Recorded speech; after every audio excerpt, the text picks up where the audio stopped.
In this video, we are going to look at question 43 from the specimen paper. So in this question, we have a pyramid, P, Q, R, S, and T. And the base of this pyramid is a square of side length 10 centimeters, and all these four edges here, which are connected to the point T, are of length 12 centimeters.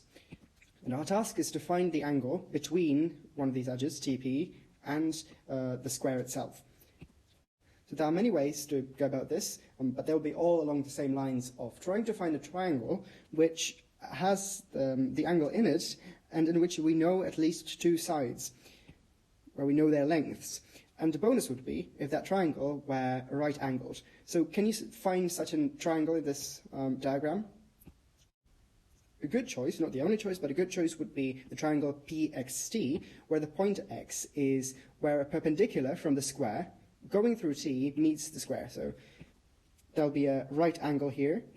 It does have this angle P in it, which we are after, and while we only know one of these sides, PT, we can definitely calculate PX. So let's try and do that now. PR is the diagonal of the bottom square. So it's root 2 times the side of the square, which is 10 centimeters, and so the length of PR is 10 times root 2.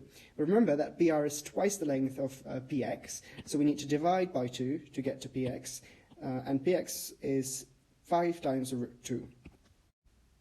So that's really cool. We have two sides, 12 centimeters and 5 root 2 centimeters, and we want to know the angle between them. And now we see the advantage of having a right-angled triangle because we can just use the definitions of trigonometric functions, and we know that PX divided by PT, that's the adjacent divided by the hypotenuse, PX by PT, is the cosine of this angle P.